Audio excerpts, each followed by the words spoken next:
Dynasty wide receiver rankings post NFL draft. I have 80 wide receivers for you today into 11 different tiers. So we have a lot to go over.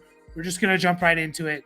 As always, give us a like and subscribe. We put out content all year long. We're probably going to be doing a giveaway when we hit 500 subscribers. So when we get closer to that, I'll kind of explain the rules of that. So give us a subscribe. Much appreciated. If you haven't checked out the Dynasty, we have the quarterback, running back, and tight end rankings out. And today we are going over the wide receivers. And again, 80 receivers, 11 different tiers. I kind of named the tiers in maybe creative ways to give you a better idea of how I'm grouping these together.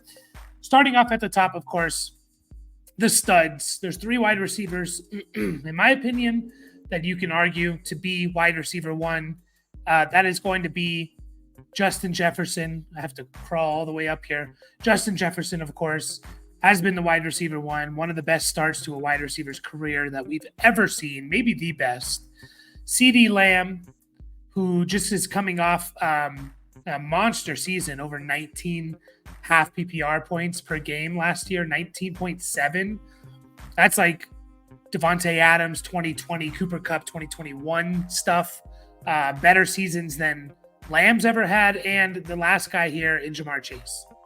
To me, these are the 3 that belong in tier 1. Jamar Chase, we really want to see a healthy year with him and Burrow together, 17 games. Hopefully we get that this year. He's still really awesome, still really, really good. Amazingly, I think he's still average. Yeah, he still was wide receiver 13, still averaged over 13 half PPR points last year, even with Burrow missing so much time. Those are the top 3. Not much to argue there. Those are kind of everyone's at least in the same tier, or, these are the first 3, I think, potentially off the draft boards.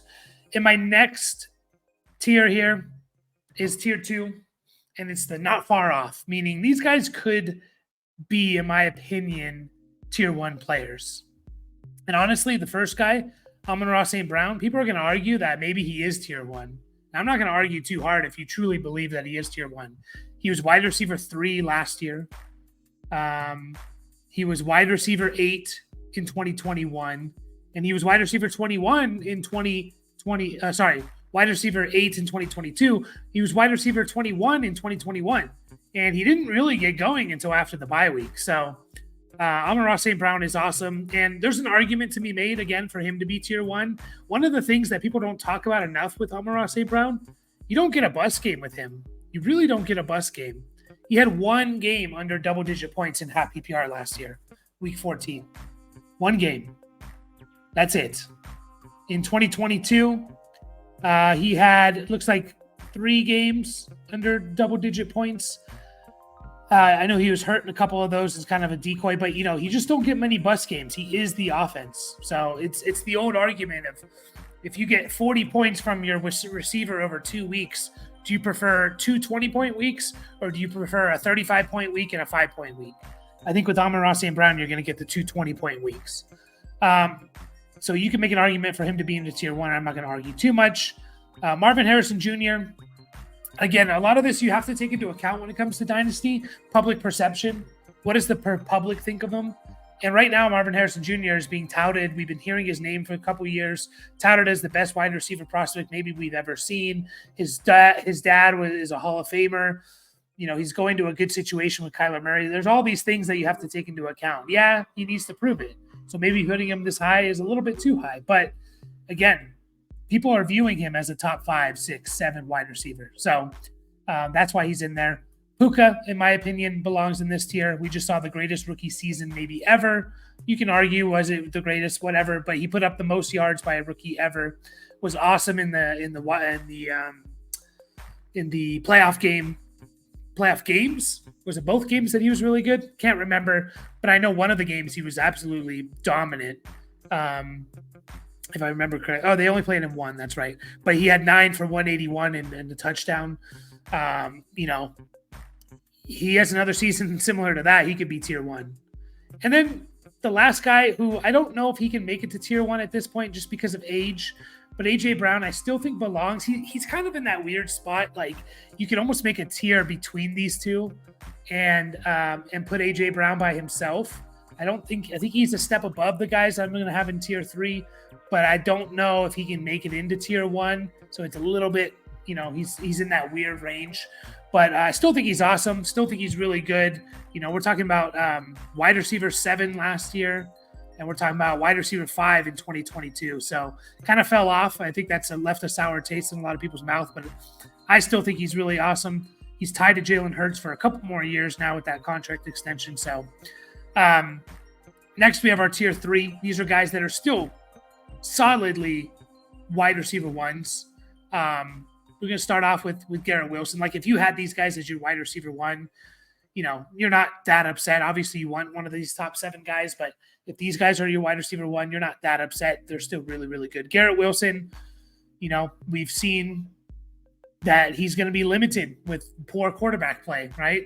Like, he just is. Like, that's unfortunate for him that he's had poor quarterback play. We were expecting, him and Rodgers to be awesome together, but he's still been, a wide receiver 2 for the most part, even with poor quarterback play. So he belongs there, in my opinion. Malik Neighbors.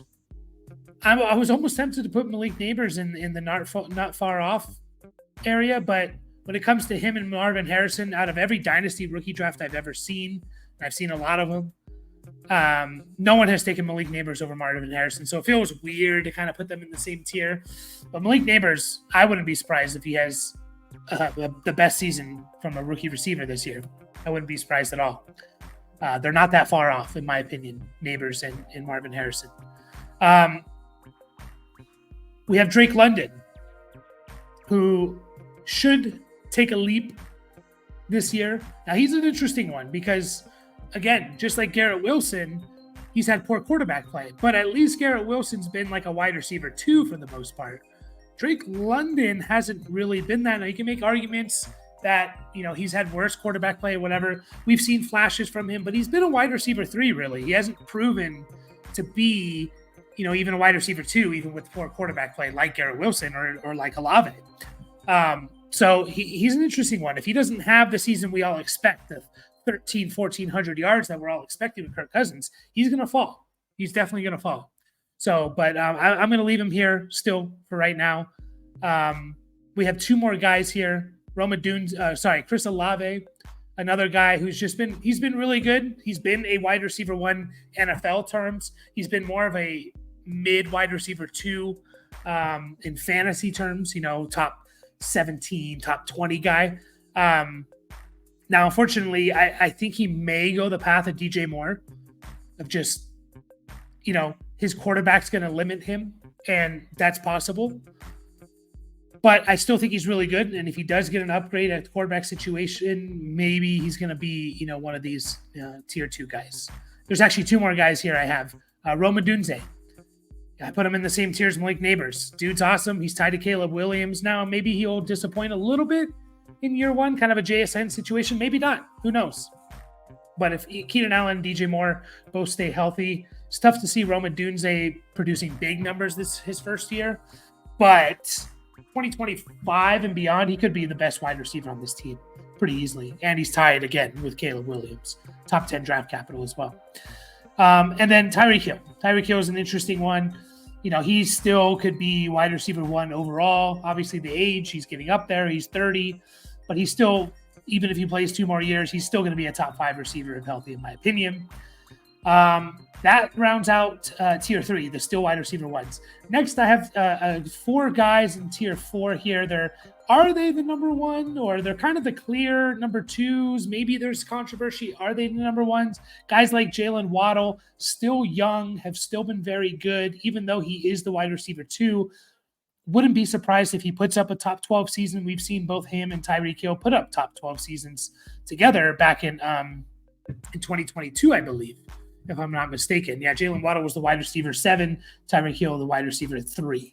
So even though he is, the wide receiver 2 for the Dolphins, he's still young and he can still put up an elite season. Brandon Ayuk. Now, there's arguments that he is the wide receiver one. Maybe he is. A little bit of question, is he going to be on this team? For how long? Things like that. Is Deebo Samuel the wide receiver one? There's just a lot of weapons on the team. But Brandon Ayuk kind of proved, wide receiver 14 overall. He was wide receiver 14 overall. He averaged 13.2 points per game, actually less than Deebo. But still awesome, still young. And even if he goes to another team, I still think he can be really, really good. Devontae Smith, probably the wide receiver 2 for his team, but can still put up top 12 seasons. Again, we saw it. This last year, not so much. He was wide receiver 20. But in 2022, he's wide receiver 10. So we've seen it before. Even though he's the wide receiver 2, he's put up top tier seasons. And then the last guy, a little bit more controversial because I think most people think of him as the one, is Nico Collins. There's still a little bit of doubt there. I do think he is the wide receiver 1 most likely, but Tank Dell's there. Stephon Diggs is there. Also, we don't know his long-term future, so I'm going to slot him in this tier 4 here. Are they the number 1 or, kind of the clear-cut number 2 guys that can still put up elite seasons? Next up, we have 4 guys where we just have some questions about them. We have some questions. DJ Moore. DJ Moore, the question being, well, you have Keenan Allen there, you have Rome Odunze there, and a rookie quarterback, right? You finally saw kind of an elite season from DJ Moore after years of just being a solid, top 24, top 20 guy. We finally saw wide receiver 6, average 14 half PPR points per game, right? But now there's questions creeping in. Is he the top guy? I do think he'll be the best receiver for fantasy for the Bears in 2024. But again, he's getting slightly up there in age. He'll be 27. This will be his year 27 season, age 27 season. And then there's questions on is he the best receiver for the Bears? Michael Pittman. The question for Michael Pittman is, I think he is the best receiver for the Colts. He's kind of established. He's going to see a bunch of targets. He's going to catch close to 100 balls, most likely. The question is, what is this offense going to look like with Anthony Richardson at the helm for 17 games, right? Because we didn't get enough sample size for us to determine, Michael Pittman will be fine. What's going to be the volume here? You do have a couple other guys there in Josh Downs, 3rd-round pick, and A.D. Mitchell, 2nd-round pick. So there's other weapons there as well that could take away from the pure volume of Michael Pittman. So just some questions. And I think there's a little bit of a cap on his upside. Whereas, I wouldn't be surprised if Waddle, Ayuk, Devontae Smith, Nico Collins are top 10 guys. I'd be slightly surprised if Michael Pittman was a top 10 guy. Top 15, I feel a little bit safer, but top 10, a little bit surprised there. Tank Dell. Again, the question is he the number 1 receiver? Is he the number 3 receiver? He has a wide range. He could be the number 1 guy for the Texans, in my opinion. CJ Stroud loves him whenever he makes these wide receiver lists and who you starting your team with or build your team. He always has Tank Dell in there. Tank Dell, I don't think a lot of people realize Tank Dell was on pace for a monster season. He would have been up there with Puka if he didn't get hurt. He really would have. He had 47 catches in 11 games, so he was on pace for 72 catches, but he had 709 yards in those 11 games. That's on pace for 1,100 yards, 7 touchdowns in those 11 games. So we're looking at 11 touchdowns. And one of those 11 games, he left right away, right? One of those 11 games, actually maybe 2 of them. One of them he played 13% and another one he played 36%. So even if you take those out, the dude was awesome. Dude is awesome. He could be the number 1 guy, but he also could be the number 3 this year. So there's questions. And I believe, and then I have DK Metcalf. DK Metcalf, if you go back to 2020, middle of 2020, DK Metcalf was the clear-cut number 1 dynasty receiver overall, and he just kind of been going on a downhill curve there. I don't think there's a lot of questions with DK Metcalf. I think we kind of know what we have there. It's just, can he get back to the top 10 DK Metcalf? I'm not 100% convinced. He's been kind of a mid-wide receiver, a high-end to mid-wide receiver 2 the last couple of years. Top 12 in 2021. I just don't know. He's not a huge volume target guy. He kind of relies on touchdowns and explosive plays. So just some questions in terms of his upside. Now we get into, I labeled this tier 2023 because we get into a lot of 2023 guys. Jordan Addison, Zay Flowers, JSN, Rashee Rice. Yeah. These 2023 rookies last year now going into their second year all had really good seasons except for JSN. I still believe in JSN. Still think he's probably the most talented receiver from that draft class. So we'll see this year, right? We kind of knew going in it was going to be not so great going to Seattle. Hopefully he takes over Lockett's spot, plays a little bit more. We'll see. But the other guys, Addison, Flowers, and Rice, had really good years for fantasy football, for regular football. It wasn't as impactful as I think we would think, in terms of Rice and Addison. Addison was 21st overall receiver, averaged 11 points per game. Zay Flowers, wide receiver 29, averaged 10.5 points per game. So I put these guys in here. We'll see. Do they take the next step? It's just who they kind of are. Addison now has a rookie quarterback, or Sam Darnold, playing next to Justin Jefferson. Rashee Rice has kind of the legal issues going on, but I do think, once we get that, he's falling quite a lot. I'd buy low on him. Once we get that suspension number, even if it's 6 games, 8 games, whatever, I think we're going to get him rising up again because he is still with Patrick Mahomes.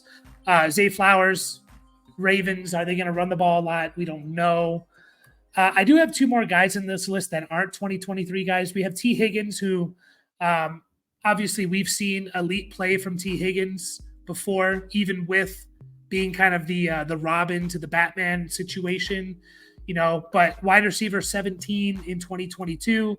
Wide receiver, he's a pretty solid. Lock him in if he's healthy. Him and Burrow are healthy. Going to be a top 24 guy in my opinion, but there's questions about his future. Is he going to be on the Bengals beyond 2024? There's questions there. And then I have another rookie here in Xavier Worthy. And I'll admit I'm a big Xavier Worthy fan. So maybe I'm a little bit high on him, but I believe in him. I think he's going to be awesome. He was kind of my wide receiver 4 or 5 all pre-draft process before he ran a 4.21. He gets linked with Patrick Mahomes now. I think he's just really good. I don't think he's just a deep threat. I think he's can be a complete overall receiver. I kind of relate him a little bit to Tank Dell. I was very high on Tank Dell last year. The weight issues kind of pushed him down a little bit, and that was kind of the only negative for Tank Dell was his size. Kind of the same with Xavier Worthy. The only negative really is his size. So still believe in him. Next, we have 2024. 2024 because we have a lot of guys from the 2024 draft class. Brian Thomas, Ladd McConkey, Keon Coleman, Ricky Pearsall, Xavier Legette, or is it Legette? I forget. He came out and said what the proper name of pronunciation of his name was. It's not Legette. I think it's Legette, but I could be wrong there. Anyways, we have a lot of this next tier down, in my opinion. I did want to separate Worthy because I just think he is a tier above, in my opinion, from these guys. But these guys are all young guys with a lot of potential. If they have good seasons, they're shooting up the boards. These are the guys you want to have. Now, again, I talked about this with the running back tiers. Just because one player is in a tier above another, that doesn't necessarily mean I will always want that player over another. Depends on the situation of your team and the situation of your team and what you need. Are you a win now? Are you rebuilding? All that kind of stuff. So we have a bunch of guys from the draft class here from 2024, which is why it's named that way. And we have some more guys. We have guys like George Pickens who, had a better season than I thought last year. I'm not 100% convinced it's going to be sustainable the way he's doing it with the 18 yards per reception type of play. But even with his 1,100 yards, because he's not getting a lot of touchdowns or catches, he was still not even a wide receiver 2 last year. He still played every game, was wide receiver 26, averaging 10.4 half PPR points per game, which is fine. It's just not a difference maker. Deebo Samuel is in this list, right? Deebo Samuel could still be a top 12 guy. He was last year. And he still could be in 2024. I don't think the 49ers are getting rid of him at this point. But he's getting up there in age. He's 28 years old, I believe, just turned 28. So there's those concerns that we have. But still, he's a guy that still could produce a couple more elite seasons. And then we'll see beyond that. Two more guys for you here is Jaden Reed. I have in here. Really like Jaden Reed. It's going to be interesting to see where he fits and just how the Packers receivers all kind of work out. I think Jaden Reed's the best, the most versatile, right? I think Christian Watson has a role and he's valuable to the team. In terms of overall complete receiver, I give it to Jaden Reed right now, and he could do things in the run game. We saw that kind of get going before he got hurt. So just excited to see where he is and what he's going to do. Maybe he's a little bit overrated, highly rated, but still think it's worth taking a shot on. And then Christian Kirk. Man, people forget about Christian Kirk and they sleep on him a little bit. Christian Kirk was wide receiver 11 in 2022. That was his first year with the Jags. If you look at, week 1, he had a goose egg, and we are like, whoa, what's wrong with him?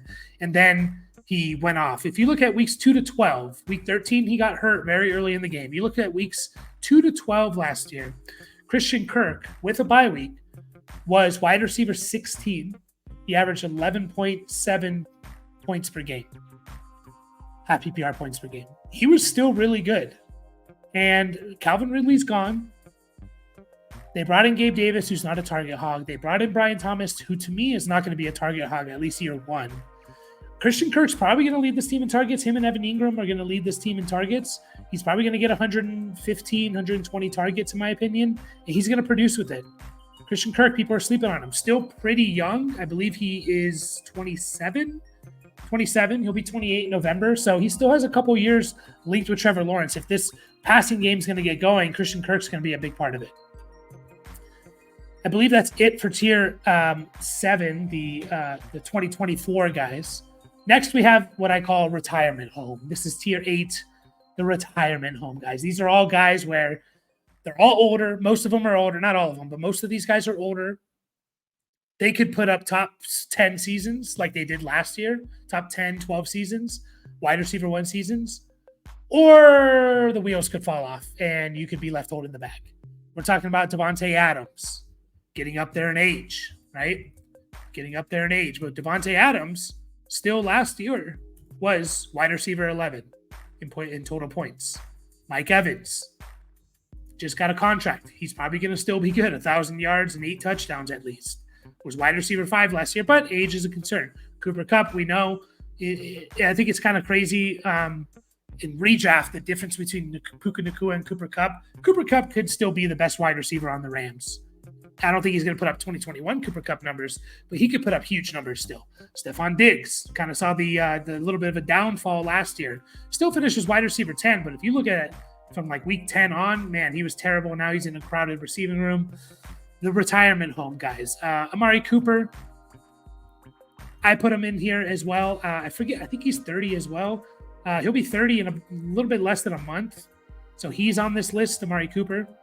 And Keenan Allen, the retirement home guys. All guys that were good last year, right? Amari Cooper, wide receiver 18 overall, even though he missed the last 2 games. Keenan Allen, wide receiver 8 overall, even though he missed 5 games. He was on a crazy pace. I think he was like top 5, and he was wide receiver 3 in points per game last year. But the wheels could fall off. It's like, what do you do in Dynasty? Well, if I'm competing, I'm probably just going to roll with it unless someone overpays. If I'm trying to rebuild, I'm trying to get these guys off my roster. And then I do have 2 more guys here that don't fall into the retirement homes. These are 2 guys that had high draft capital from the same draft class, Christian Watson, Jahan Dotson. They both flashed, but have been disappointments thus far in their careers. Still think there's upside there with Watson and Dotson. But they have disappointed. So that's about it there. Tier 9, we have the sneaky value guys. There's some sneaky value, in my opinion. People are down on these players, maybe because of age, production last year, whatever it is. But there's some sneaky value, in my opinion, with some of these players coming up next in Tier 9. Now, once again, like, just because these guys are in Tier 8, if you were telling me for 2024, I want a lot of these guys for 2024. A lot of these guys in the retirement home tier, I want a lot of them above, some of these 2023 tier guys or 2024 guys. But you got to balance age and everything. But the sneaky value guys, Marquise Brown.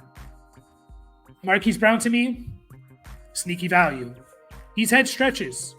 Marquise Brown in 2021 was wide receiver 23. Just double checking. Yeah, wide receiver 23. The beginning of 2022, Marquise Brown was Marquise Brown. They put his name as Hollywood. He was wide receiver 6 before he got hurt. And then once again, last year, like the first 8 weeks or so, Marquise Brown was like a top 15 receiver, top first 6 weeks or something like that. So he's had stretches, and now he's with Patrick Mahomes. There's the Rashee Rice suspension stuff. You have what if he's suspended for 8 games? You have a rookie in Xavier Worthy that we don't really know what he's going to be.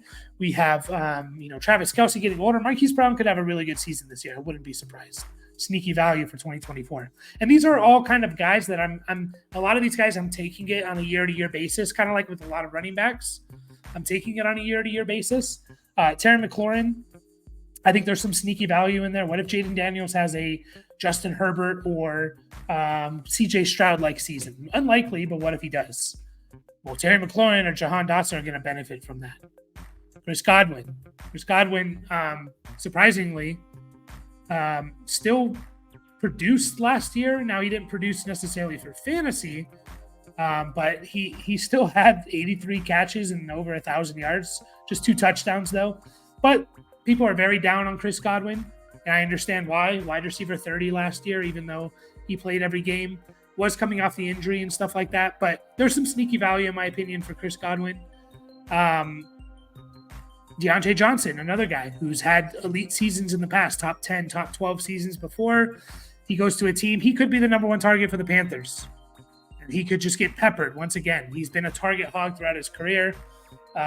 What if Bryce Young takes the next step? Dave Canales brings this offense up, and Deontay Johnson has 120 targets again.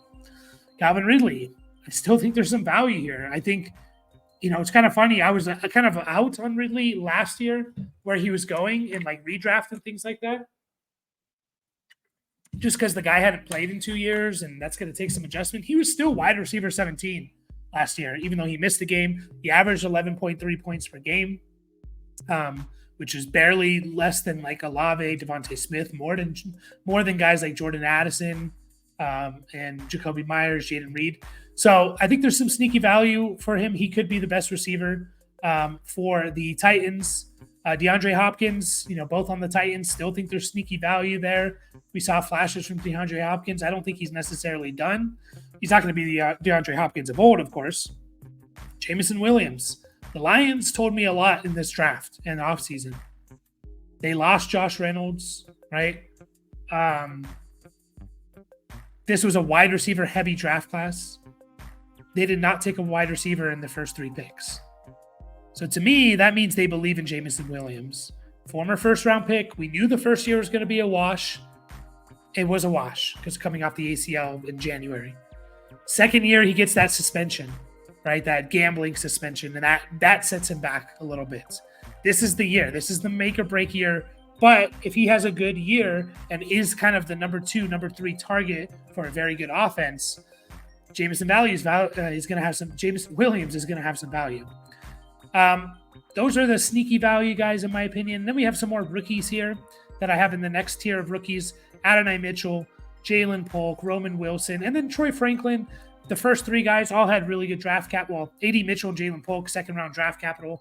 Roman Wilson, I believe, 3rd-round draft capital. I wouldn't be surprised if Roman Wilson leads the Steelers in targets, to be honest. Just because Pickens is not really a target hog, and who else do they have? And then Troy Franklin, he did get round 4 draft capital, but I'm a believer in Troy Franklin. Thought he at least fell to a good spot with the Broncos. Could be the wide receiver 1 for the Broncos. Reunites with Bo Nix. Now we have the next tier. We have 2 more tiers for you. Tier 10, slight upside. There's a sliver of upside, or there's some upside for these guys, whether because they're rookies or whatever. Maybe they're a little bit more than a sliver. Jerry Jeudy, to me, there's some upside. It's not like we haven't seen anything from Jerry Jeudy. We've seen something. Now, it's not top 15 NFL draft, worthy, but he still saw a 900-yard season, an 850-yard season his first year. Man, if Deshaun Watson can get back to anything he was with the Texans, throwing for over 4,000 yards, Jerry Jeudy's the number 2 guy on this team, in my opinion, and he's going to benefit from it. Josh Downs, former third-round pick, saw some flashes. Going to be questioned with volume. Now A.D. Mitchell's there, so that's an issue.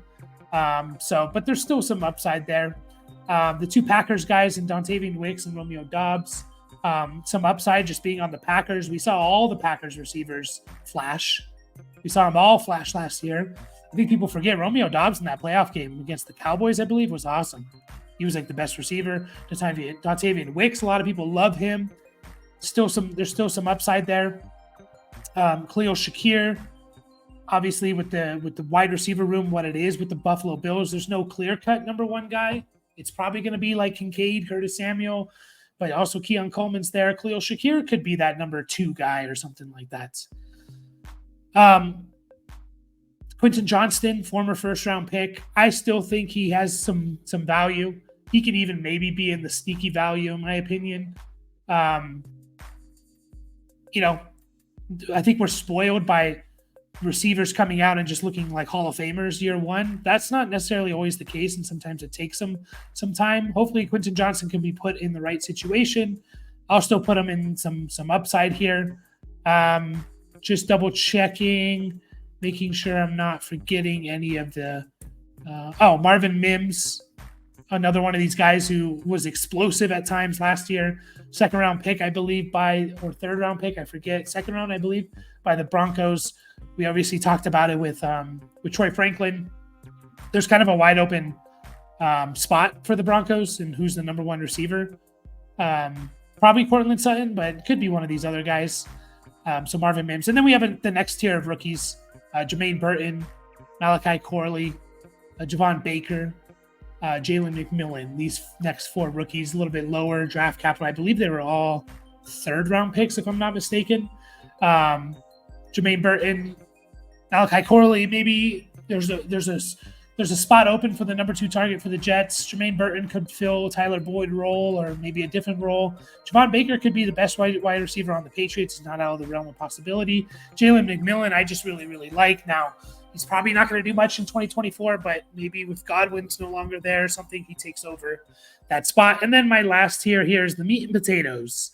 You know what you're going to get. You know what you're going to get with a lot of these guys like Cortland Sutton. You know what you're going to get if Bo Nix is solid player. You're probably going to get a wide receiver 3 who's going to catch, be a little bit touchdown dependent. Jacoby Myers is going to be the number 2 or 3 option on probably a low pass volume team, probably a wide receiver 3 as well, although he did finish as a wide receiver 2 last year.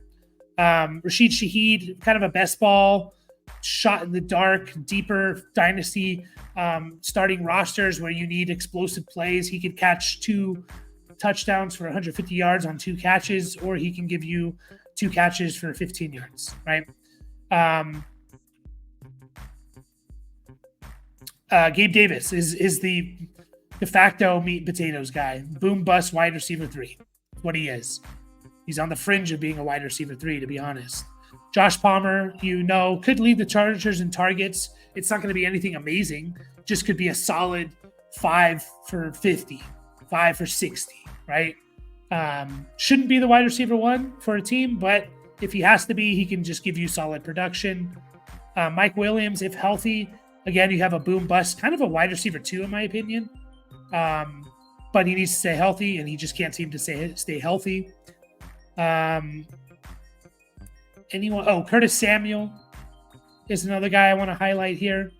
Curtis Samuel, to me, could lead to me, he's gonna do something similar to what he did in 2020 with the Panthers. He's gonna get 70, 80 catches. He's gonna have 800 and 900 yards. We'll see about touchdowns if he has 5, 6 touchdowns, and he's probably gonna get some rushing attempts. Yeah, he's probably gonna get 1.5 to 2 rushing attempts per game, and there's value in that. 200 or so yards on the ground. Kind of a sneaky buy low. I don't think people are valuing him as they should be. That is it for the meat and potatoes, guys. Next, we just have some guys that I still think there's a little bit of upside. Michael Wilson, Demario Douglas, not as much upside in my opinion as these other guys, but still some upside here. Wan'Dale Robinson, that is for the Giants. Still some slight upside for these guys, but not a whole lot. Oh, and Treylon Burks and A.T. Perry. Yeah, A.T. Perry's going to be interesting. I liked him coming out of college. Knew he was a project receiver. Has an opportunity to be the number 2 guy out there. If they're going to put 2 wide receivers out there, my bet is on Olave and A.T. Perry, and Rashid Shaheed being as the 3rd guy when in 3 wide receiver sets. Maybe not the 2nd in targets, but 2nd in terms of being out there. And then I have 2 more rookies for you that I just wanted to highlight. Luke McCaffrey and Malik Washington. Like their skill sets. McCaffrey, versatile. I'm always a sucker for guys like that. Can run the ball, can play quarterback like a Taysom Hill, but at the wide receiver position. Malik Washington, was surprised he fell where he did in the draft. I guess I should move this. Surprised where Malik Washington fell in the draft, but he did fall to the Dolphins, so I like that. So there you have it, guys. That's 80 wide receivers that I ranked into 11 different tiers. Let me know what you think in the chat. As always, give us a like and subscribe. We'll catch you guys all in the next